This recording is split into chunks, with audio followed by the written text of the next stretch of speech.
கூலி படத்தோட இசை வெளியீட்டு விழா ரொம்பவே களை கட்டி போச்சு. நேரு உள்விளையாட்டு அரங்கமே திருவிழா கோலம் பூண்டிருந்ததுன்னு தான் சொல்லணும்.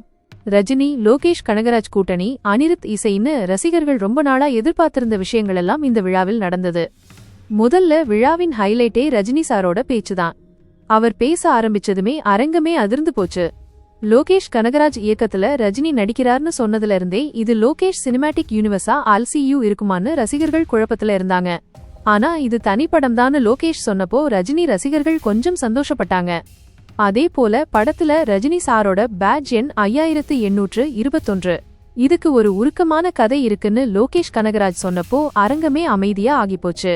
லோகேஷோட அப்பா ஒரு பஸ் கண்டக்டரா இருந்தாராம். அவரோட பேட்ஜ் எண் தான் அது. அத ரஜினி படத்துல பயன்படுத்தினது லோகேஷ்க்கு ரொம்பவே நெகிழ்ச்சியான தருணமா இருந்திருக்கு.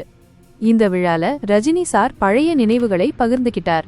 தான் ஒரு கூலியா வேலை பார்த்த காலத்தையும் அப்போது நடந்த ஒரு சம்பவத்தையும் ரொம்பவே எமோஷனலா சொன்னார். அது மட்டும் இல்லாம டான்ஸ் மாஸ்டர் சாண்டி கிட்ட நான் ஒரு 1950 மாடல் எல்லா பாகங்களும் மாத்தின மாதிரி இருக்கு, பார்த்து டான்ஸ் பண்ணுங்கன்னு நகைச்சுவையா சொன்னது அரங்கை சிரிப்பலையில மூழ்கடிச்சது. விழாவுக்கு பல பிரபலங்கள் வந்திருந்தாங்க. அமீர் கான், சத்யராஜ், நாகார்ஜுனா, உபேந்திரா, ஸ்ருதிஹாசன், கார்த்திக் சுப்புராஜ்னு பெரிய நட்சத்திர பட்டாளமே வந்திருந்தது. தயாரிப்பாளர் கலாநிதி மாறன் பேசும்போது 2 ஹிட் கொடுத்தாலே சில இளம் நடிகர்கள் போன் எடுத்தா பேசுறதில்ல. ஆனா ரஜினி சார் எப்பவுமே எளிமையானவர்னு சொன்னது சமூக வலைதளங்கள்ல பெரிய விவாதத்தையே கிளப்பி விட்டிருக்கு.